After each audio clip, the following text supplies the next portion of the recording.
The broadcast is now starting. All attendees are in listen-only mode. Good morning, everybody, and welcome to this Back to Basics webinar from SolidCAM UK. My name is Les Bolan. I'm one of the technical support engineers here, based up in Barnsley, in nice and chilly South Yorkshire.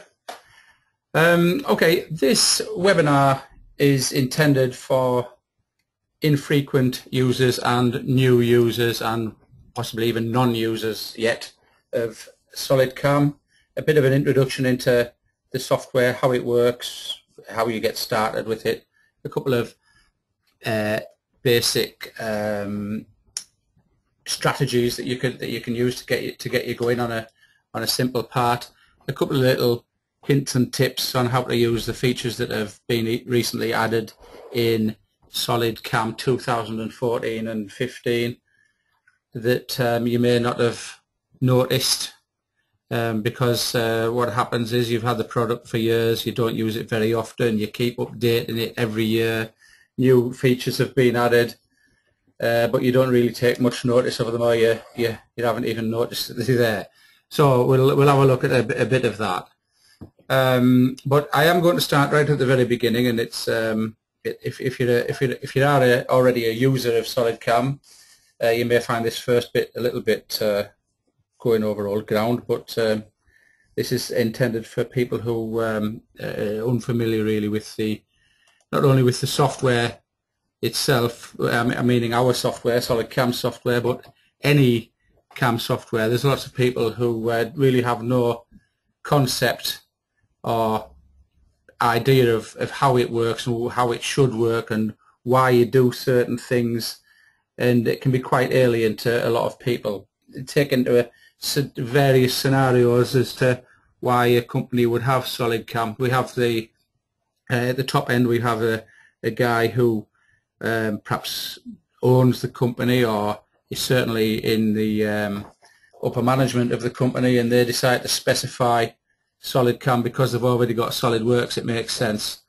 Then you've got the guy at the bottom end of the chain, where he's the guy who has to program it on the machine, and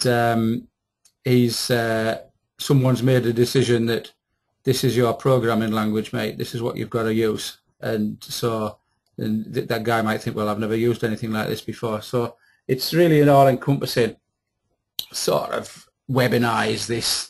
And I do apologise in advance if I'm going over old ground and you may think, well, this is not for me, I'll leave halfway through. Well, fair enough. This is really intended for, as I say, infrequent users and beginners and people with perhaps either preconceived ideas or no idea at all as to what a CAD-CAM system is all about. Okay, without further ado then, I'm going to open a part now. Yeah, some of you may have already seen this part. It's a part that I do use. It's in our basic training, and I'm going to open it in the SolidWorks environment. So first of all, you're going to end up with something that's in the SolidWorks arena, such as this. If you've been on the training before, you may have seen this, or you may have seen it in a demonstration before. It is part of the 2.5D milling training, the basic milling training that we use, and it is one of the first exercises that you do. 2.5D. There's something. What is 2.5D? I think we have an idea as to what 2D is and what 3D is. 2D, two dimension. What's 0.5 of a D then, do we think? Well, this is my theory, and it is only a theory, but it's I think it's pretty sound. 0.5 of a D, rubbish in it. There's no such thing as 0.5 of a D, but it is a bit of a marketing speak to say that, well, what 2D is, it's a bit more than just 2D, but it's not 3D. So, but it does have extra features that give you a interpretation or an aspect of 3D milling, which is the fact that you can actually mill down tapered flanks. You can define a draft angle, for instance, on certain features. So if this feature here had an angle on it, if it was sort of tapered, it had a draft angle all the way around that, say 4 degrees or something, you could specify that in your strategy. You could say to it that it's got a 4 degree taper on it, and then you could mill it at a really small step down, and it would generate a tapered face, meaning that it's almost like 3D, but it isn't quite, because you had to tell it that it had a taper on. It didn't see that it had a taper on. If you get my idea, 3D would have looked at the model and said, oh yeah, I can see that that's got a taper on. I'll machine that as a taper. Whereas the 2.5D, you've got to tell it certain stuff. So that's where the 0.5 comes from, if anyone sort of wonders about that and doesn't know what 0.5 of a D is. It's purely marketing speak, just to say you've got something that's a bit more than 2D, but it's not quite 3D. Okay. Now then, a lot of people have preconceived ideas as well as to what they should expect from a 2D CAD package such as this. Let me tell you here and now that you can't just click on a face and say go machine that. That's not the way it works. That's not the way 2D works anyway. It's all based, because it's 2D, it's all based on lines and heights. So if I was to mill that area there, what I'd have to do is say to it, well, I want you to machine all the way around that line, and I want you to come from that height there and machine it to that height there. Bearing in mind it's 2D, we're looking at a 3D model, we're working in a 2D strategy, so what you're actually picking are lines. This could be a drawing, a 2D drawing. It isn't a 2D drawing, it's a model to make it look easier, and you can simulate it and make it look better. So that's what 2D is all about. You could have a sketch, you could have a DXF file and import it in and work on that. Obviously you don't have any heights to work to and from, you'd have to put them in manually. But in essence, you can work on a 2D drawing with the 2.5D strategy. So it's as simple as that. So 2D is the entry-level strategy in milling. It does for most people. If you just do prismatic parts such as this, where you don't have any 3D curves, angles, or anything to get your teeth around, then the 2.5D strategy covers all of the basic milling moves on a normal 3-axis milling machine. Okay, let's get cracking then. Here we have a part in the SolidWorks environment. We've not done anything SolidCAM-ish on here yet, but we're just about to. So we've got to create ourselves a new milling part, and we've also got to create a datum. And this is the thing that confuses a lot of people, is your datum or your origin. What we're going to create here is an origin where the all the measurements are taken from. Also, it's an origin that is a realistic origin that the machinist, the guy on the machine, can set his part up to.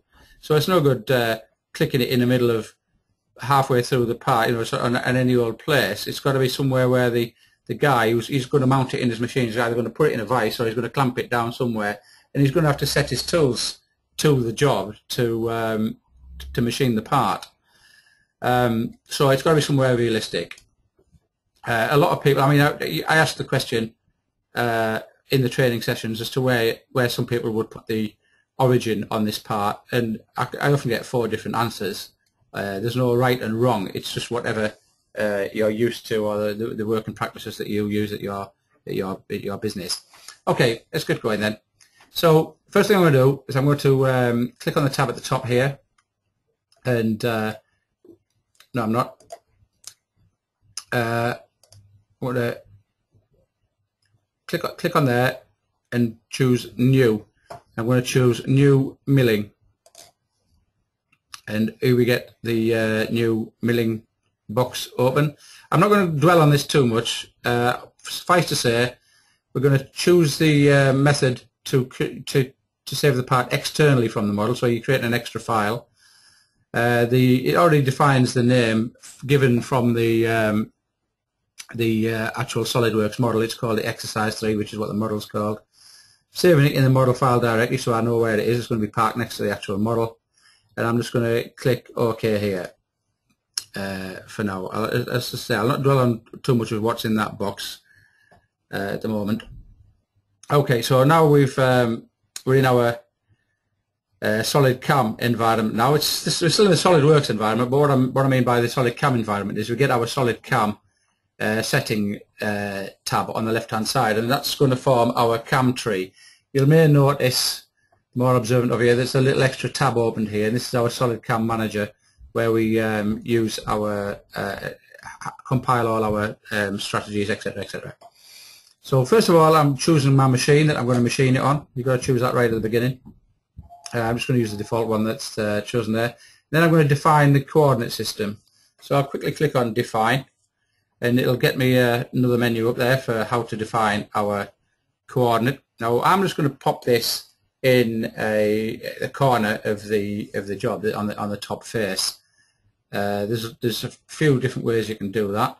I'm just going to tilt this back around the way it's supposed to be. The reason it got tilted around there is because of the origin of the actual model that was created.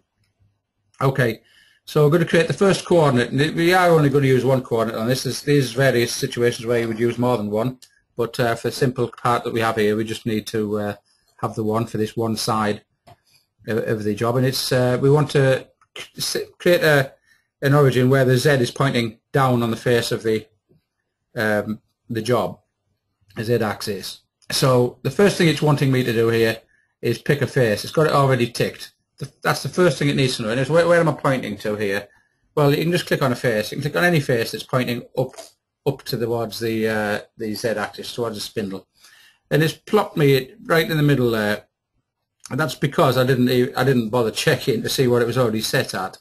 You can see here, if you look where my cursor is, it's set to plop it on the top center of the model box, which is exactly what it's done. The model box is that little grey box you see around here that's been generated. It's the theoretical extremities of that part. The top line there is at the top, on the top face level, and at the extreme left hand edge, and the bottom line is at the bottom edge. So you get the idea. So you get a theoretical box around this part, and which is probably more than likely to be the billet of material you're going to machine it out of. So what I'm going to do is I'm going to move our origin from that place that it's plopped it. I mean, I can tell it to preset it to say, well, move to the corner of the model box, which I will click on there, see which corner it picks. Alright, let's pick that one, lovely. What if I wanted it over there? What if this part wasn't symmetrical and I wanted it that way around, and I wanted it over here? Well, there's ways of doing that too. You can. This is the thing that people often struggle with, as to how to define the origin. There's a load of different ways of defining the origin. I mean, I'm using the selected face option here. There's various different methods. Again, I'm not going to go too much into that at this stage, because we're going to do some machining in a bit, and I don't want to take all your day up by going through this lot. So what I'm going to do is I'm going to move my origin over there, because I don't want it over there. We pretend that this isn't a symmetrical part, and it's got to be over here. So is the option here to pick the origin. So I can pick the origin there and plop it over there. But now our X and Y are pointing the wrong way around. Oh, we've got to do something about that. So you can flip it around the Z. If I choose to flip it around the Z, these X and Y is going to rotate around it. So if I flip it around the Z, one click, two clicks, there we go. We've got our origin where we want it in this corner. Okay. Now then, what if we had some stock on the top of there that we haven't put on there yet? I might have a big piece of stock. You might want to, instead of having the datum on the top of the part, you might want it on the top of the stock.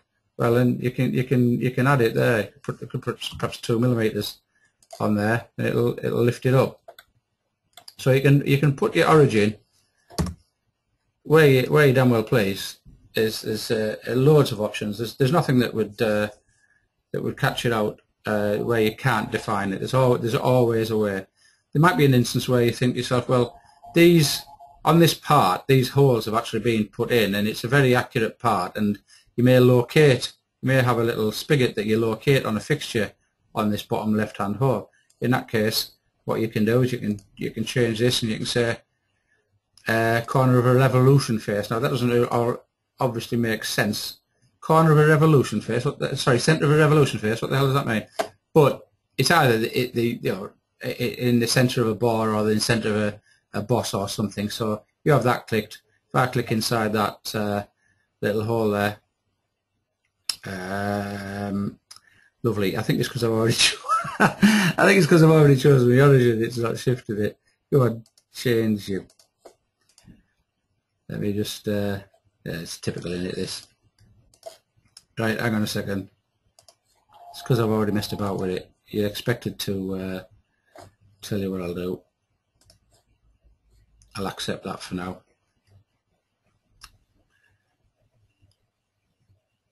And I'll change it. Okay.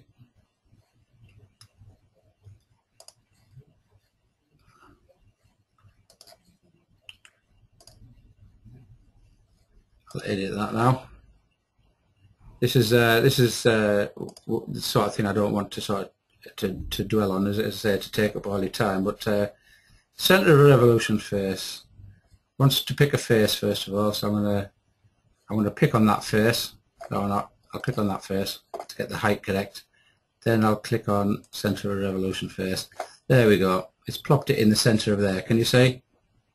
The X and Y are pointing the wrong way around, so we'll flip around the Z again. And there we go. So it's plopped it in the middle of that pinhole at the top level of the part. So there's loads of different ways of getting it to do what you want. Also, even if it means coming out of it and going back into it like I just did then, because I'd obviously decided where it was, and it was quite happy there, and it didn't like me shifting it after I'd already defined it. So hey ho.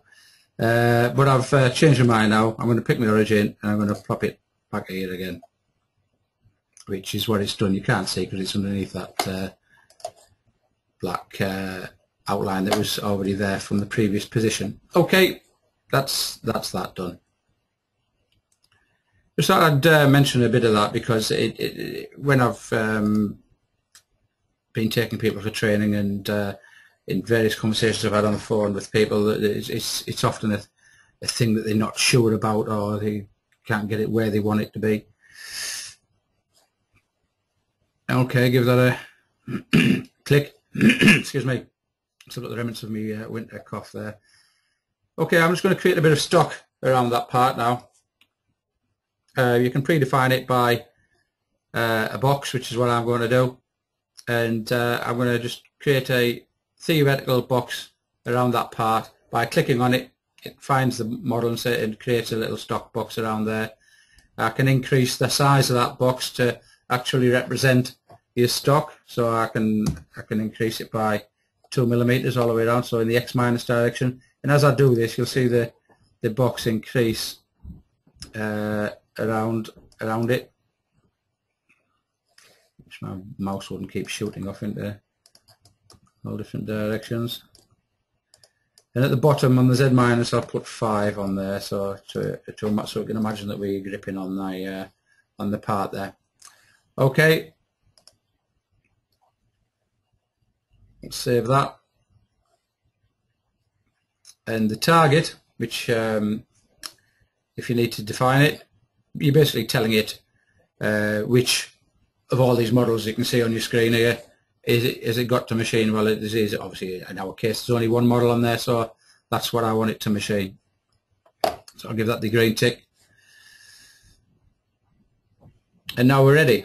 We're now ready. We have defined our machine, we've defined our stock and our coordinate system and our target model, so we can now accept all of that information and give it the green tick. The green tick is the same as it is in SolidWorks. That's why SolidCAM is designed to look exactly the same as the SolidWorks tabs and so on, so that it works seamlessly and you see things that you're used to seeing. Okay, so now we've got, in our left hand side, we've got our cam tree, where you've got your little tags there. You've seen what we've just set with our coordinate system, etc., etc., etc. There's a few other things in there that again I'll not go into at this stage, with it being just a back to basics type of course. What we are interested in is this one here, because this is where we start to put our operations on.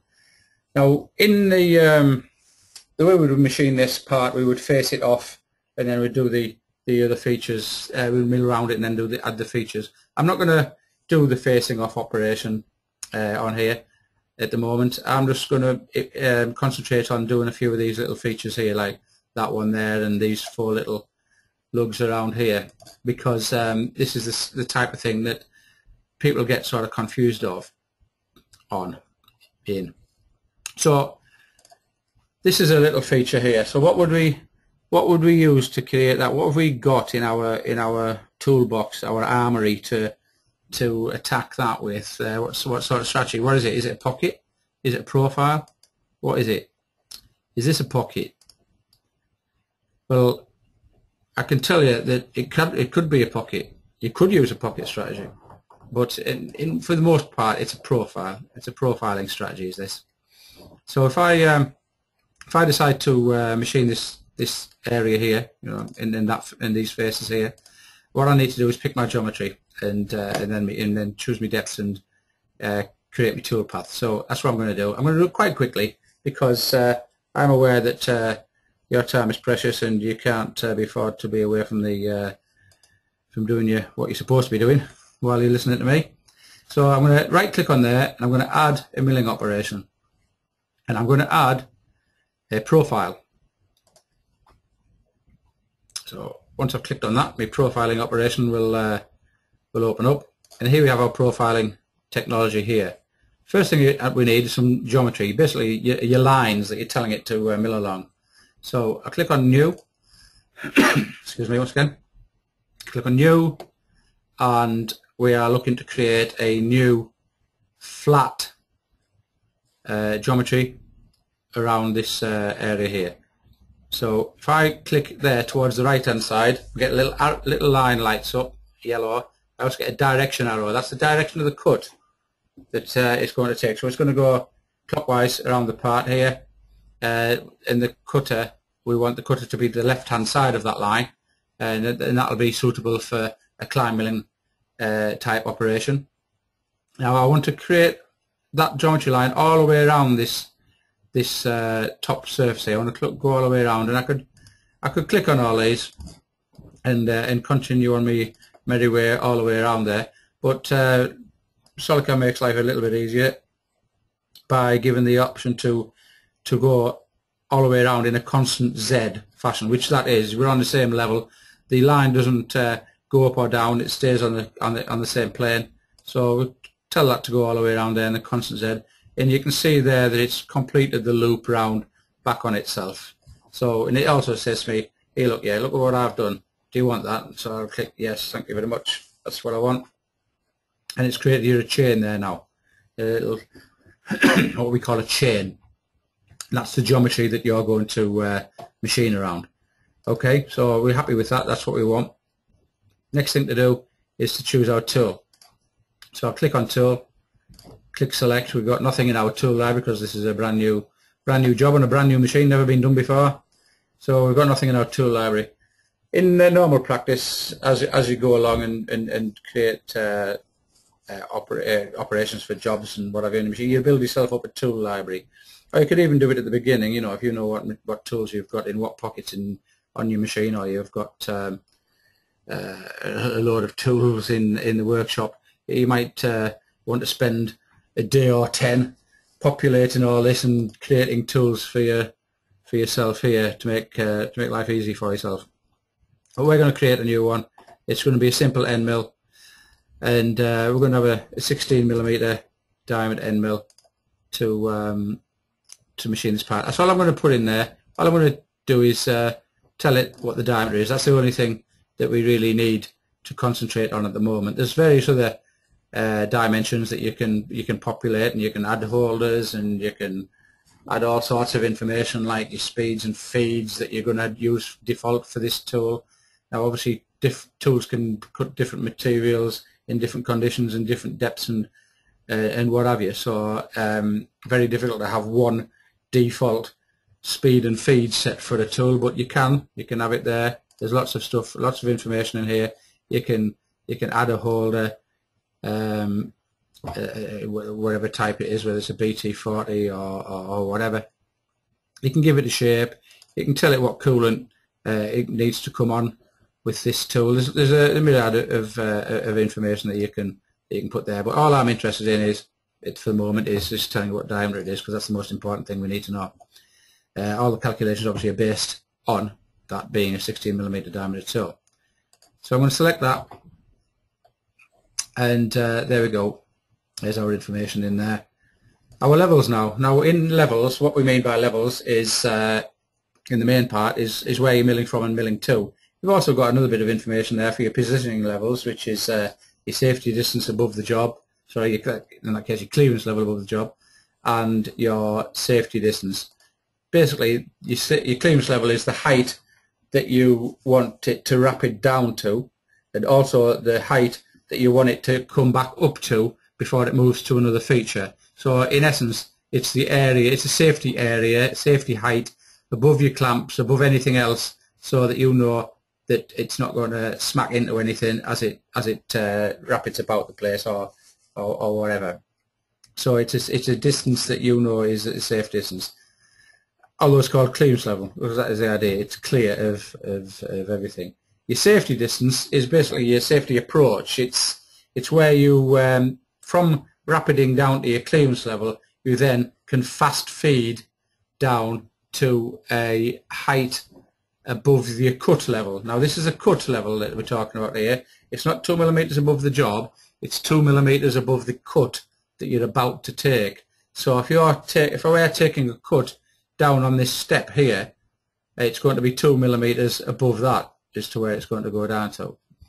So it's not in our case, because we're going to take some steps down from this top level. But if you were just taking one cut at that level, that 2mm distance would be from there. Okay. So let's get cracking. It's populated these little fields here for us. It knows that the upper level is 0, which is correct, which is where our datum is. It's on Z0. And it knows that the profile depth is 5, because that's where I drew my line. And that is indeed 5mm down, is that. Because I drew my line at 5mm. So a bit of intelligence there already. It knows where it is. But what I like to do, and what I encourage other people to do, is to get into the habit of taking the information directly from the model. So if I was to click on there now, on that little button, and click on my face, that fills in a nice shade of dusky pink, I like to call it, a bit of dusky pink. So that when you see that that's being coloured in, then you can change that colour if you don't like dusky pink. I was only just, you know. If it's coloured in, it's an indication that value has been taken directly from that model. We can choose our depth as well, equally, click on the model face and take the dimension directly from the model. And there we have it coloured in again, that lovely shade of pink I was talking about. So what the reasoning for doing that is, it's a time saver, or it's a future time saver.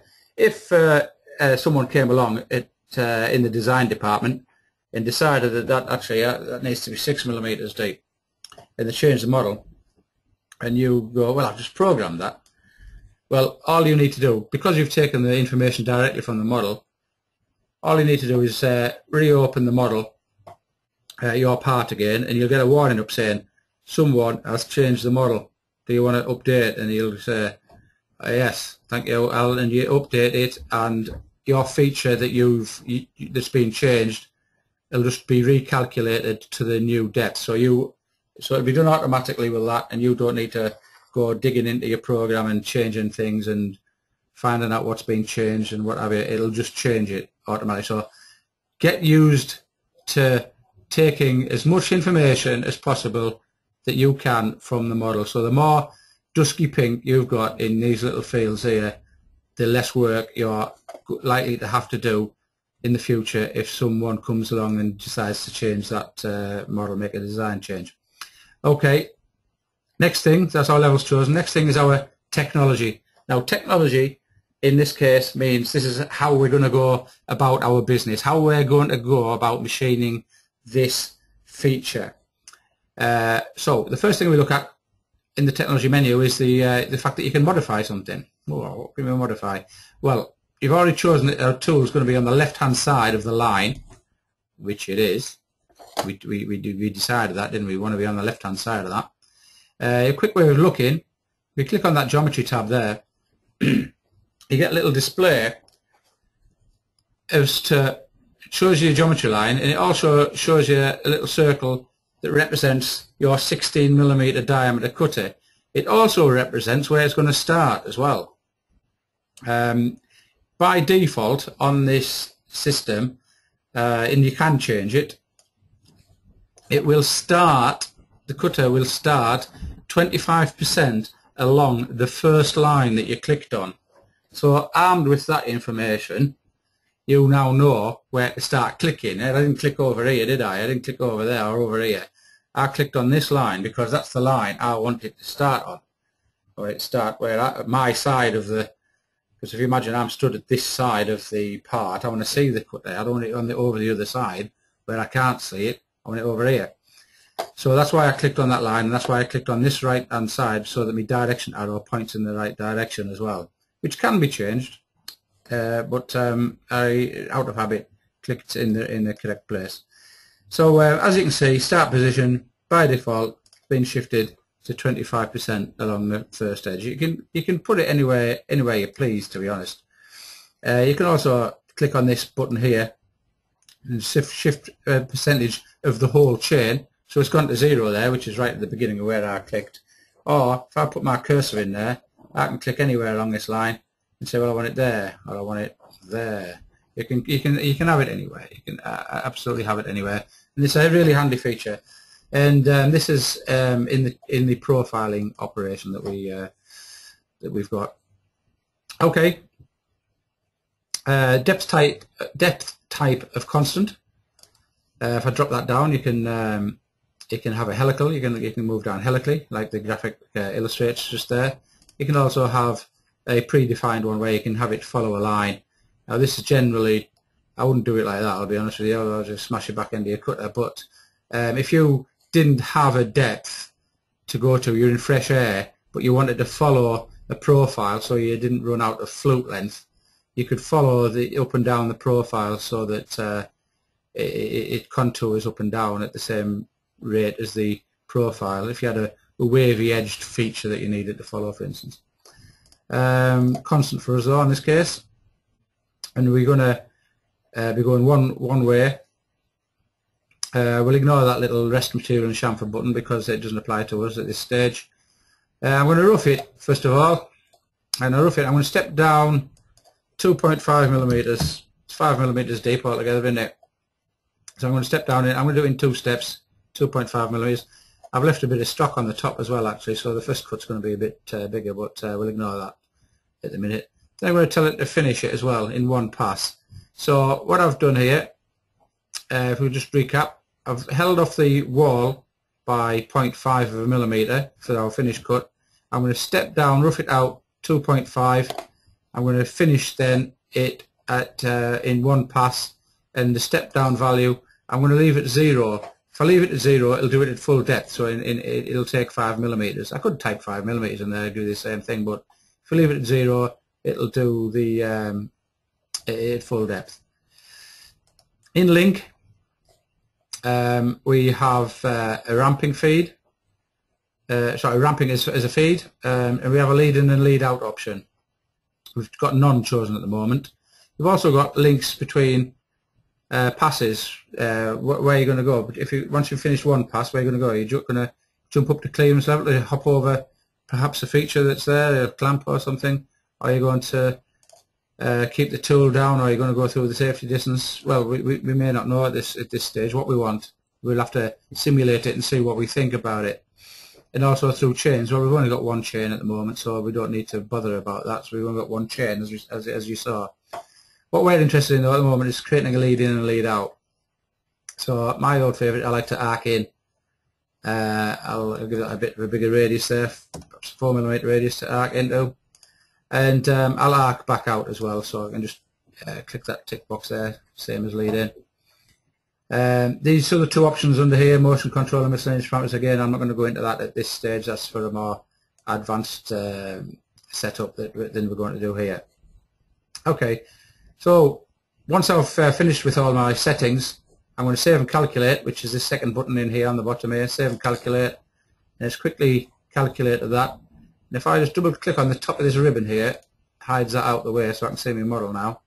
If I click in this little empty box on the left hand side of our cam tree, you can see it's added our operation. You see, it's our operation, it's added our first operation. If I right click on there, you can see what it's going to do, and that's our tool path. So our first tool path, and this is the center line of the cutter, by the way. I've chosen a bad colour there, yellow, but you can just see where it's where the tool is. Center line of our cutter, and there's our arc in and arc out. And let me just try and tilt this so you can see it better. There's our second arc in and arc out, and there's our finish pass, arc in and arc out at full depth. So let's just simulate that and see what that means to us.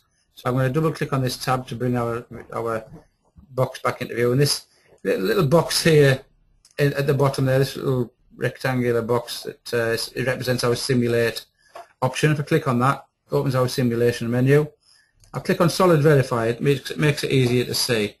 So this is our, when it does it, this is our stock box that we created. You can see that it's bigger than our, right, okay, it's having a bit of a moment here. Thank you. I think this is because I've got this software and it's having a bit of a moment. Let me just sit here and let it finish messing about. That was supposed to be a nice smooth movement, but my laptop's having a bit of one of its many moments that it chooses to have. Okay, I'm going to try. Come on, try and simulate this.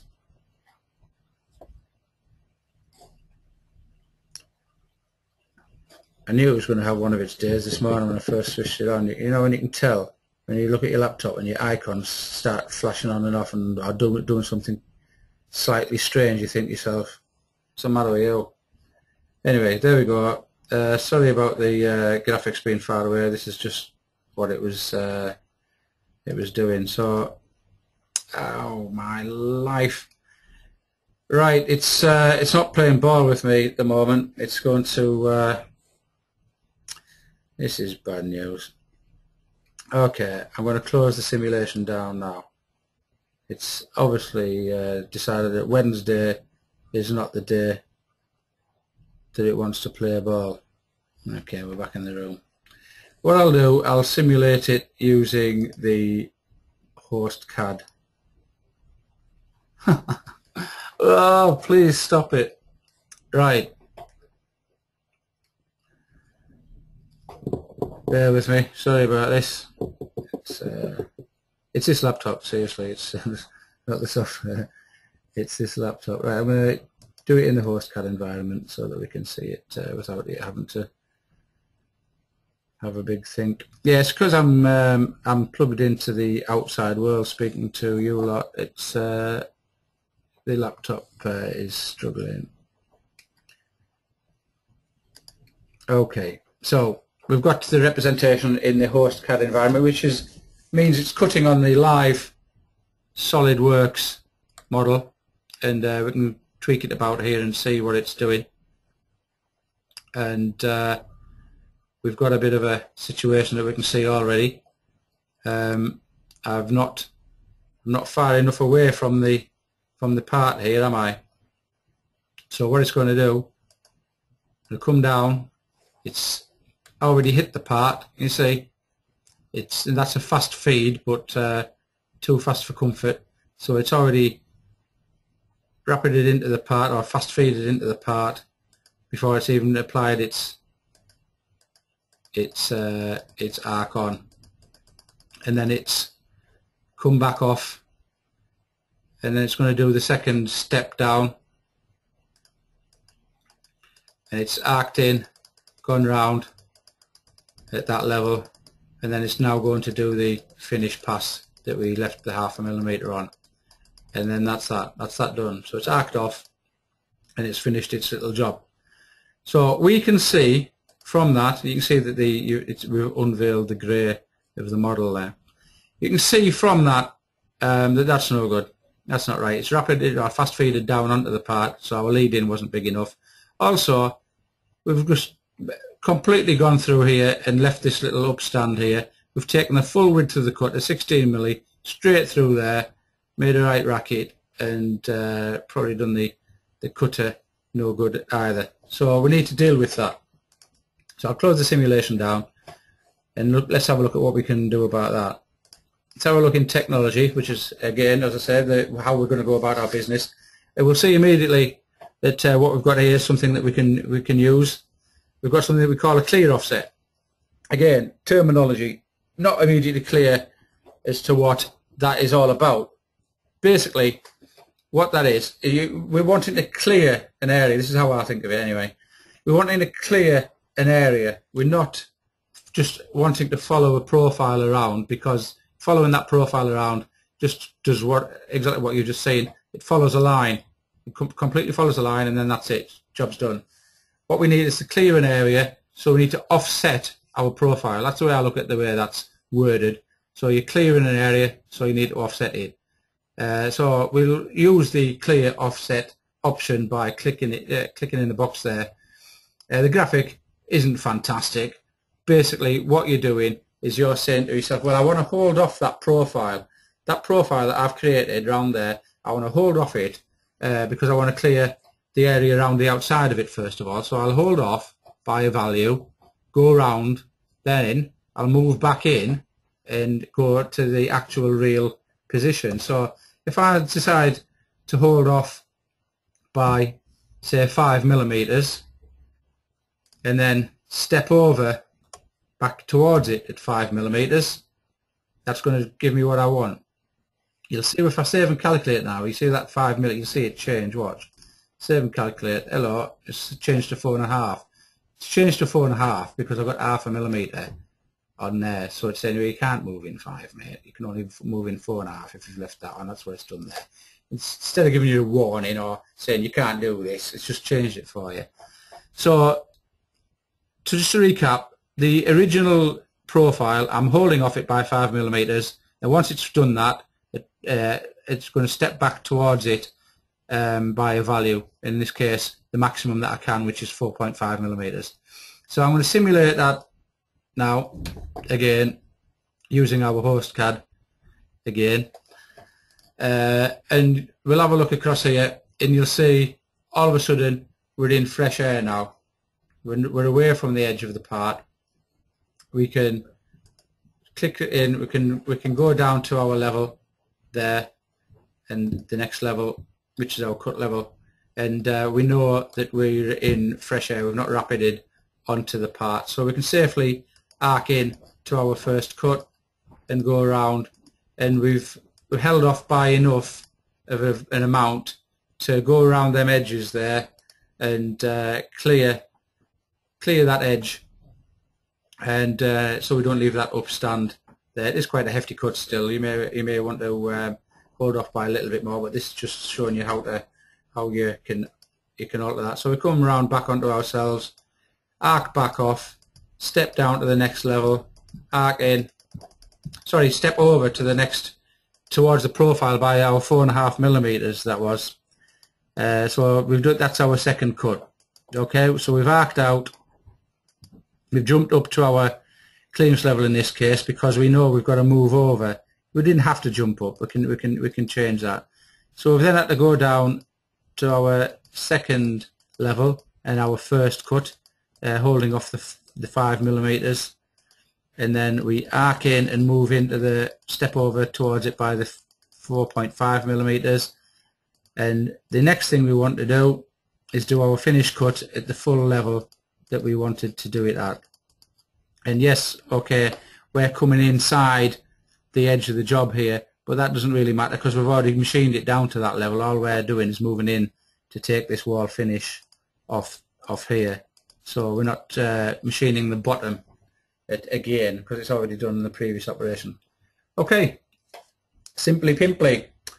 That is in essence a basic operation. I could go on, and I did intend to do a little bit more about simple basic operations today.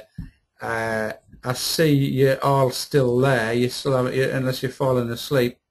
I could do a little bit more for the next sort of 5 minutes. Quickly 5 minutes. I want to do something to remind people of a couple of features that are new to the last couple of editions of SolidCAM. So I'm gonna close this little model down there and open another one up.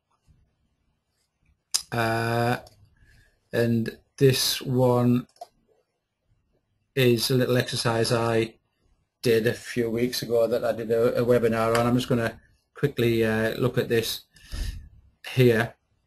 Now this is a typical sort of thing, that features that you may want to machine. For instance, pockets. You've got pockets here, you've got a pocket there, you've got a deeper pocket there. But what's a pocket? What is a pocket? When's a pocket not a pocket? This is again something that often confuses new users or infrequent users of SolidCAM. Now a pocket, the strategy of pocket, rather than what is a pocket, I mean, that is a pocket, isn't it? That's obviously a pocket. That's a pocket. Is this one a pocket on the edge here? Is that a pocket? Well, it is. It's an open pocket. What about this? Is that a pocket? No, it's not a pocket. It's a boss. But to clear that area, you might have a pocket with a boss in the middle of it. So that's a pocket. So then that means this could be a pocket, but it's obviously not a pocket. But you can use the pocket in strategy to clear that area. Have I confused you yet? Well, let's have a look. These are pockets. So the strategy that you're going to use to machine that is obviously going to be the pocketing strategy. Before we get there, we need to clear all this stuff here, because we've got material on there. If I quickly show you the stock, there we have. That's our stock model on this part. So we need to, before we can machine these pockets, we need to deal with this extra bit of material that's above it. So what we can do here, we've got a boss. We need to machine around it. What can we do about that? Well, what we can do, we can use our pocket strategy. So if I add a milling operation and choose pocket, I can say to this strategy, okay, I'll create some geometry, and you can kid it. Now bear in mind, the lines that you pick don't necessarily have to be on the level that you're machining on. So if I click on there and tell it to go auto constant Z, click OK, and then click on that line there, doesn't need to go auto constant because it's just one boss, so click yeah. So now I've got two chains. First one's the outside, second one's that little boss there that we want to machine. Now I can, on that first chain, the outer one, if I right click on there, I can tell it that that chain is open, which tells SolidCAM that it knows it's not confined in any way. It doesn't have to machine inside of there. It can machine out. You can approach from outside if it wants. So I'll right click on that, click on tool, select my tool. I'll select forgot to change it. I can change my tool. I'm going to change the colour on this as well. Yellow is difficult to see. I appreciate that. I'm going to change it to a nice shade of blue. Oh no, the stock's blue. Hang on a second. I'm going to change it to a nice shade of or purple. I like purple. Okay, I have a 16mm cutter again. Select that. That's suitable for doing this outside. Our levels, our upper level Going to be up there. Our pocket depth. You see it had 30 there, 30, because that's where I had my line. That's where I put my line. But we don't want it 30, we want it to be that face there. So it takes the information of where you put it, but I'm telling it to take the information directly off the model. Technology for pocket. With a contour, I'm going to not leave anything on for a finish. I'm just going to cut it all out all at once. We have a little strategy called open pocket as well. So I can tell it to approach from the outside of our open pocket. That's what it's calling an open pocket, which is similar to this feature over here. So you can guess what would come next. So that's all I'm interested there. And start from the outside on this way as well, on the strategy as well. So a pocket, if you were clearing a pocket, you would normally start from the middle and work your way out. Well, we're going to work from the out to the way in. So the strategy of the contour is starting at the outside of the profile, and also the open pocket, the approach from outside is approaching from the outside of the contour. So the two different things there. Our link, it's given us the option to ramp down. Even though it's an open pocket, it's not giving us the option to do a lead in there. So I'm just going to choose none there, and okay, I'm going to do a little lead out. Save and calculate that. Oh, I'll tell you what I didn't do. I didn't choose my values. Sorry. What I'm going to do here, the values in pocket are different. They're not in the technology. In profile, you notice that I chose my step down over here in the technology menu. In pocket, it's over here. Don't ask me why. So our height is 10 millimeters, so I'm going to choose 2 5mm step downs to machine that away. Okay, I'm saying we'll calculate that. Let me hide this out the way again by double clicking on that top ribbon there. So a little one for you, that, if you didn't know how to do that. Click in there, and you can see what it's doing now. It's not doing what I expect it is. I think it is. Yeah, it is. It's clearing that area there. So if I save and calculate that and simulate it,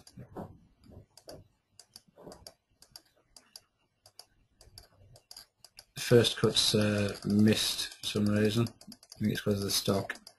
So it's machining around there. Clears that area, then clears around that area. Not a great.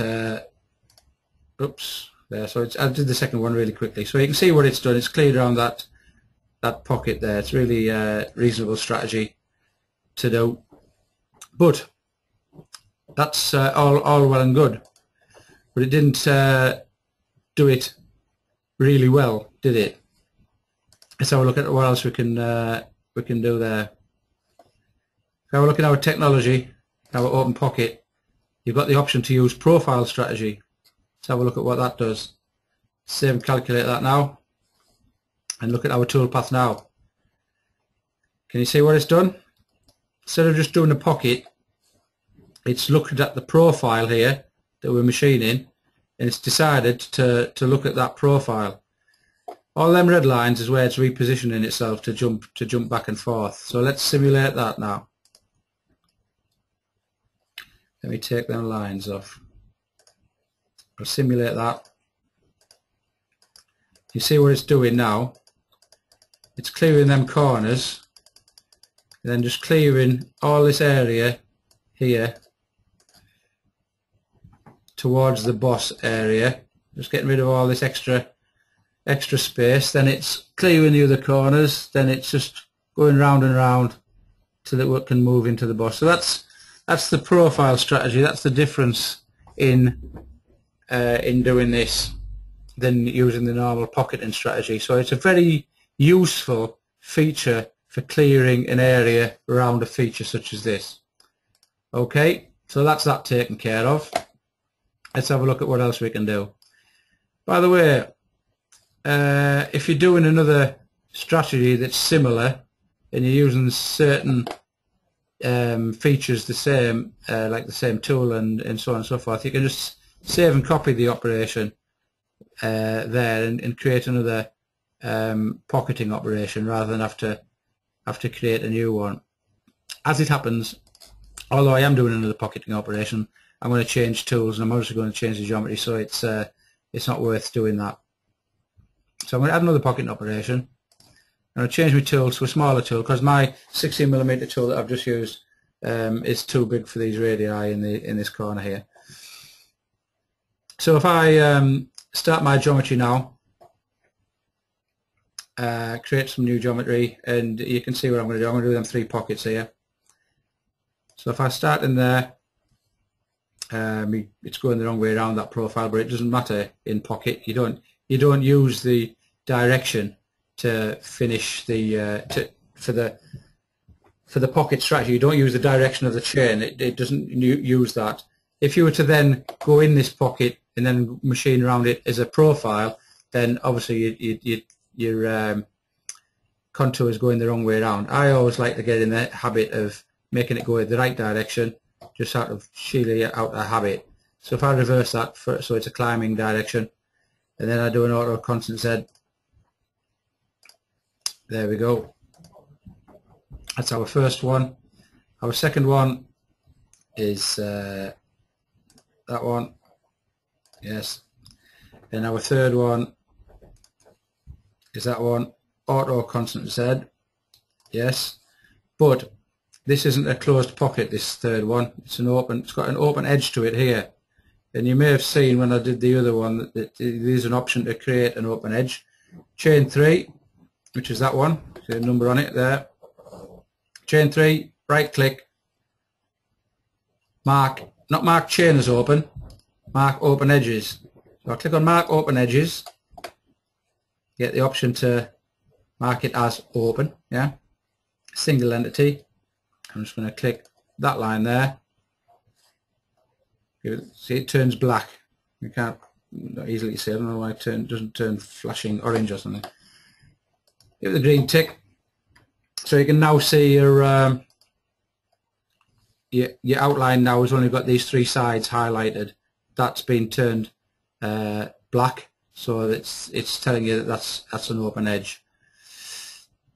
Okay, give that the green tick. Choose our tool when it appears. Just saw this morning. Pick a new tool, end mill, and I'm going to create a 10mm end mill. Nice shade of cerise, I think that's called. I'm in touch with my colours.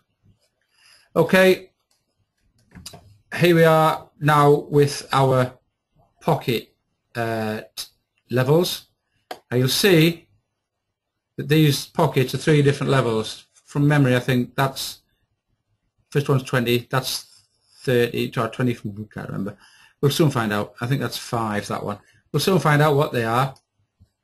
So what we've got here is the option here in our depth menu to have either constant level of pockets or variable depths. Now we know we've got variable depth of pockets, so now we're going to use that strategy. So as long as they all start at the same level, that's fine.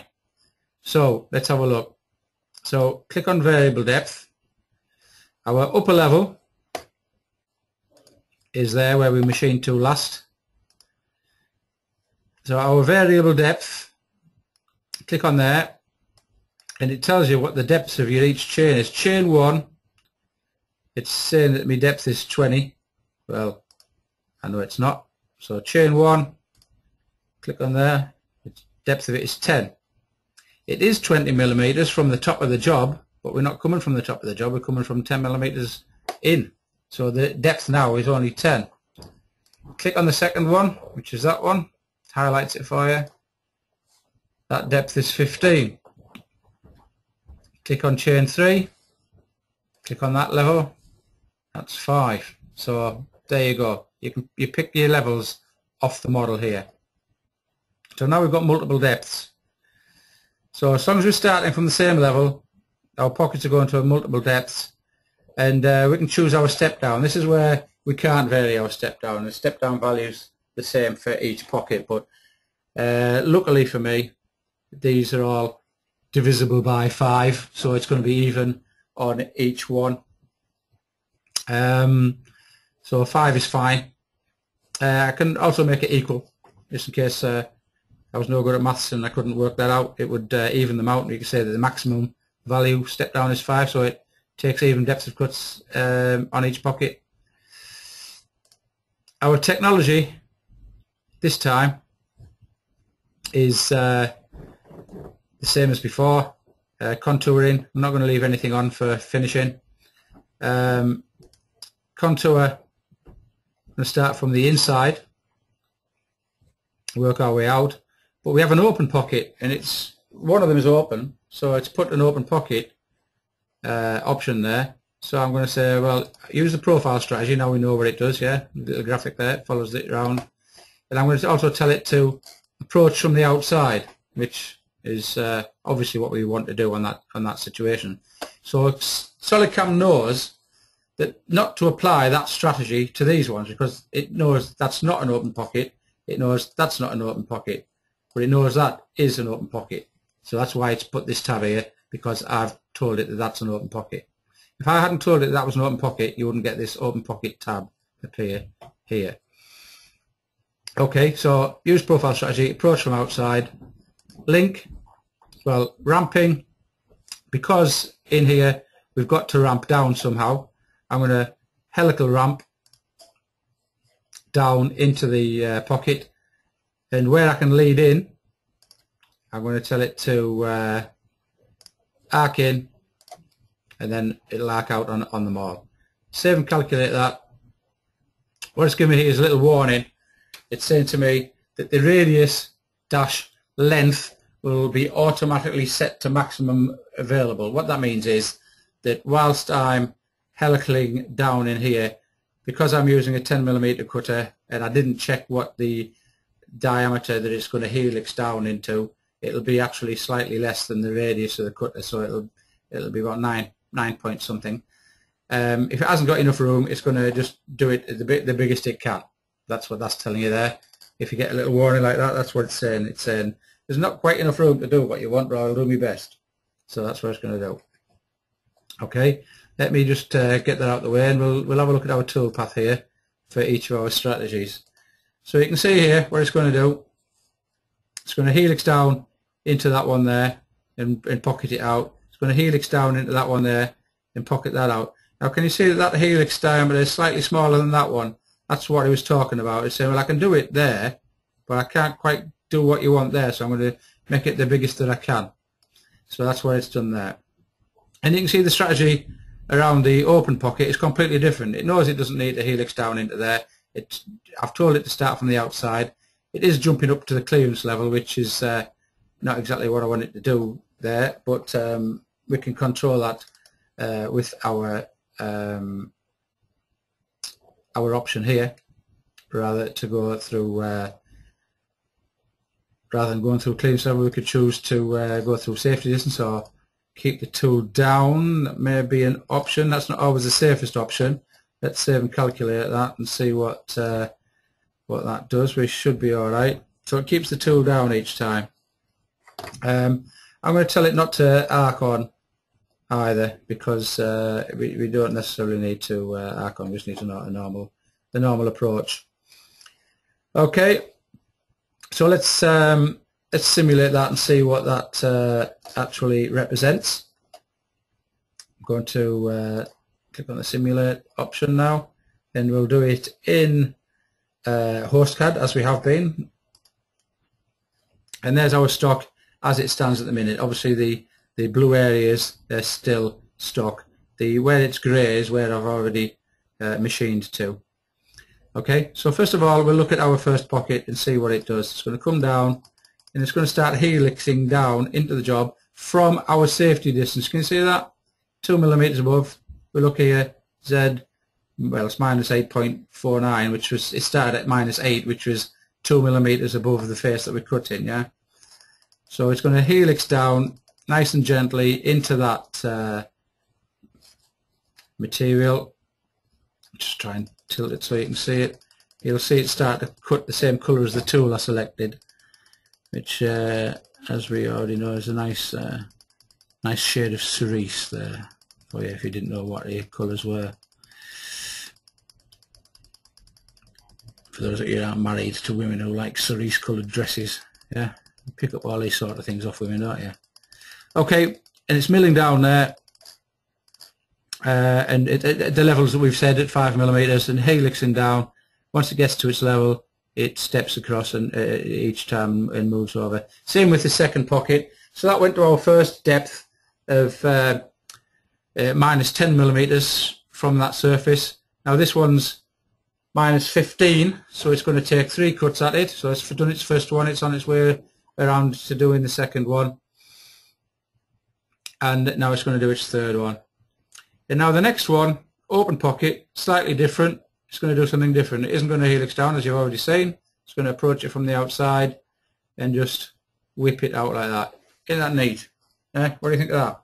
I think that's a really clever little addition to. It was added halfway through 2014 was that feature of multi-depth pockets, and I think that's a handy way of showing how that can work for you.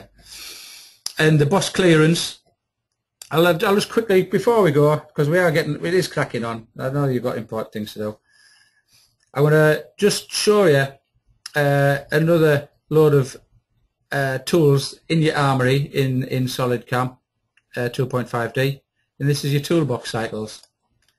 People never use these, at least I don't think they do, or they very rarely use these. I don't even think a lot of people know they're there.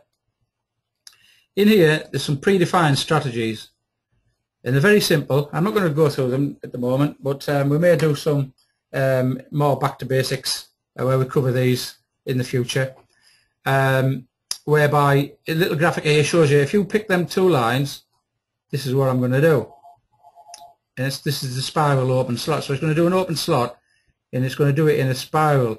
It's actually like a trachoidal type of toolpath is that, and it'll machine that out. So it'll do that. That is your toolpath. So it's going to spiral through it, constantly cutting, and then it's going to wipe the flanks. Yeah, clean the flanks up. It's straight lines. Let's have a look though. Technology, open spiral open slot. If I click on there, there's a whole raft of different strategies, predefined toolpaths that it can do for you. And let's have a look. Look at this one here. Simple boss. Although that's got a bit of a shape to it, I could have used that strategy to do this. Oops.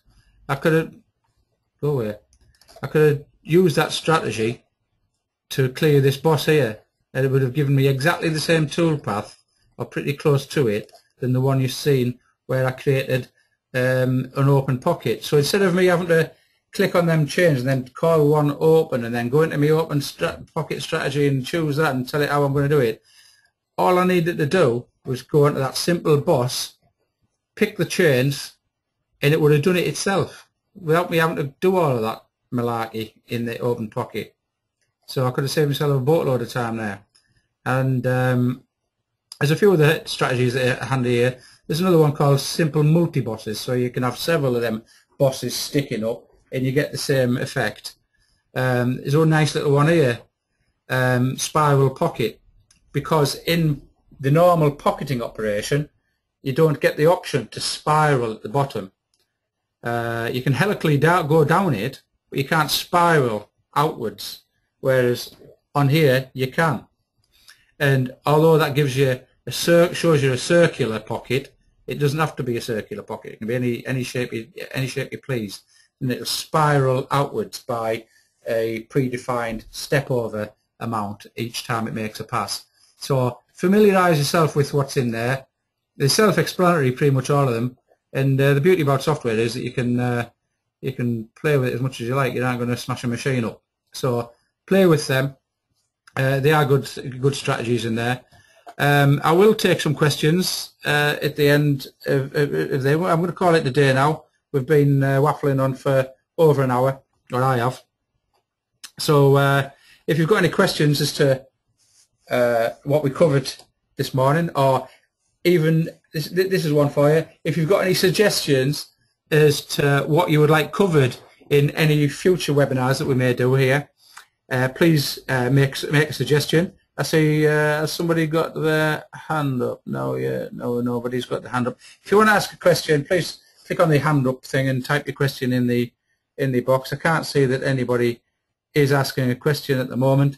If you do think of something later on, you can always email me at les@solidcamuk.com, and I'll do my best to answer any question that you may have. Also, as I said, any suggestion, if there's something that you're struggling with that you feel is not being covered in any of the tutorials, or something that I've not covered or that's not covered in the basics, it's something to do with one of the strategies that you have, or someone's giving you a job to do and you're banging your head on the desk about it, give us a call, or ask if we could do a webinar on it, and we probably will do, because if people are asking questions, the same question over and over again, then obviously we need to address that issue.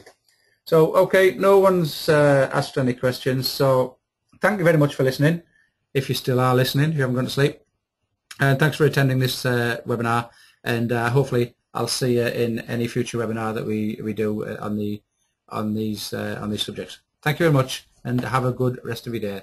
Thank you, and bye-bye.